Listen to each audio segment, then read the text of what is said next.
የቴዲ አፍሮ መሬማ የሚለው ዘፈን አረብ ሀገር ላሉ ሴት ስደተኛ እህቶቻችን ወይም ለስራ ሳውዲ ዱባይ ምናም ለሄዱ ሴቶች የተዘፈነ አይደለም። በርግጥ ከሱ ጋር ማገናኘታችሁ ጥሩ። የግጥሙ መጨረሻ ላይም ልክ አረብ ሀገር እንዳሉ የአረብ ሀገር ስሞችን ጠርቶ እዛ እንዳሉ ወንድምና እህቶቼ መሬማ አሳዘንሽኝ ይላል። ግን መሬማ አረብ ሀገር የሄደች ኢትዮጵያዊ ሴት አይደለችም። ቶታሊ መሬማ የመናዊ ነች። ግን ምንድነው ታሪኩ? ምክንያቱም ይሄንን እምላችሁ ምንድነው ቴዲ በጣም ከባድ ስራ ነው የሰራው። ኢንተርናሽናል መሆን የሚችል እና በዓለም አቀፍ ደረጃም ትኩረት መሳብ የሚችል ክሮስ ካንትሪ የሆነ ስቶሪ ያለው ስራ ነው የሰራውና ላይ ቀለል ተደርጎ በቃ የሆነ አረብ ሀገር የሄዱ ሴቶች ታሳዝኑኛላችሁ አይነት ነገር ተደርጎ ሲገለጽ ኮንፈርት አልሰጠኝም። አንዳንዶቹ ደግሞ አረብ ሲደፍር ምናምንም እየሰሩ ነበር። ብቻ እሱ የእውቀት ማነስም ነው። ግን ዋናው ነገር ይሄ ትልቅ ታሪክ ነው ያነሳው። መሬማ ኢትዮጵያዊ አይደለችም።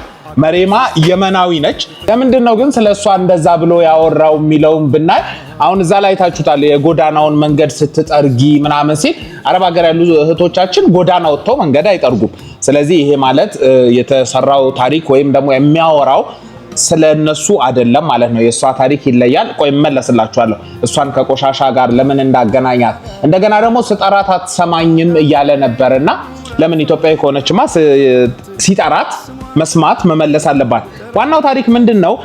መሬማ ማለት አልሙሐመሺን ወይም አካዳሚ ይሏቸዋል። የመን ውስጥ በጣም የተናቀ ሶሳይቲ አለ። የዛ ሶሳይቲ አንደኛዋ አባል ናት። እነዚህ አካዳሚዎች የሚሏቸው በ6ኛው ሴንቸሪ ኪንግ ካሌብ የኢትዮጵያው ንጉስ የአክሱም ንጉስ የነበረው የመን ድረስ ተቆጣጥሮ ለ50 ዓመታት ኢትዮጵያ የመንን ገዝታለች። ኢትዮጵያ የመንን ከገዛች በኋላ የኢትዮጵያ ወታደሮች እዛ ቀርተዋል። በኋላ ላይ የፐርሺያን ኢምፓየር በፈጸመው ወደዚህ አታክ ፈጸመና ኢትዮጵያ ለቀቀች። ያን ኮንከር አድርገው የነበረውን አካባቢ ለቃ አክሱማይት ኢምፓየር ወደ ኢትዮጵያ ግዛቱ ተመለሰ ወይም የመንን ለቀቀ። የመንን በለቀቀበት ሰዓት ግን እዛ የቀሩ ኢትዮጵያውያን ወታደሮች ነበሩ እና አሁን ይሄ አካዳም የሚሏቸው አካዳም ማለት በጣም ክፉ ቃል ነው። ገረዶች እንደማለት ነው፣ አገልጋዮች ማለት ነው እና በጣም ነው የሚንቋቸውና እነዛ የተናቁ ሰዎች የነዛ ኢትዮጵያውያን ወታደሮች ልጆች ናቸው። ፎቶአቸውን እዚህ ጋር አደርግላችኋለሁና ቶታሊ ኢትዮጵያዊ ነው የሚመስሉት በመልክም በምንምና የመን ውስጥ እጅግ በጣም የሚጨቆኑ ማነን እስኪሉ ድረስ በጣም ከባድ መከራ ውስጥ የሚያልፉ ከዛ የሚፈቀድላቸው ስራዎች ምን መሰላችሁ? አሁን ቴዲ ያነሳው መንገዱን ስትጠርግ ያለው እነዚህ አካዳሚ የሚባሉት አልሙሐመሺን የሚባሉት የሚፈቀድላቸው ስራ መንገድ ማጽዳት፣ ቆሻሻ መጣል፣ ሽንት ቤት ማጠብ፣ መለመን የመሳሰሉት ስራዎች ብቻ ነው የሚፈቀድላቸው። ከዛ ውጪ መማር አይፈቀድላቸው። የሚኖሩበት ቦታ ልክ ኢትዮጵያ ውስጥ ቆሼ የሚባለው አካባቢ ነው። ልክ እንደዛ አይነት የቆሻሻ እንትን ላይ በላስቲክ ቤቶች ነው። ይሄው እዚህ ጋር አሳያችኋለሁ። በዛ መኖሪያ ውስጥ ነው የሚኖሩትና ቴዲ በጣም ነው ያስገረመኝ እዛ ድረስ አስተውሎ የነሱን ህመም መናገሩ። ምክንያቱም አረብ ሀገር ያለች ኢትዮጵያዊ አንድ ሴት ዜግነት አላት፣ ማንነት አላት፣ ኢትዮጵያዊ ነች።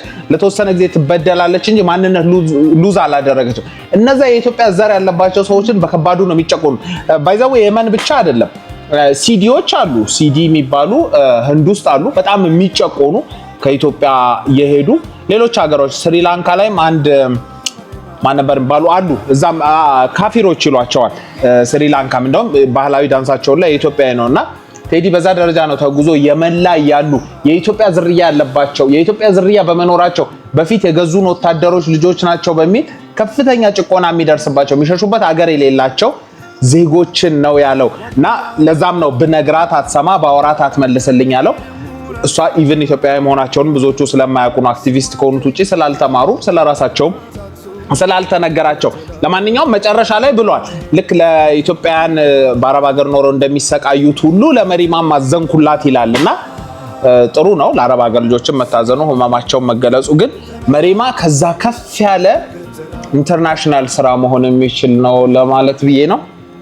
ምግቡ ቀዘቀዘ። ይሄን ሁሉ ሳውራ የወዳቢ ሲኒያ መካኒሳ አቦ ነው ያለው። የወዳቢ ሲኒያ መካኒሳ አቦ ብትመጡ ምግብ፣ መዝናኛ፣ ጭፈራው፣ ባህላዊ ዳንሱ፣ መኝታው ሁሉም ነገር አለላችሁ።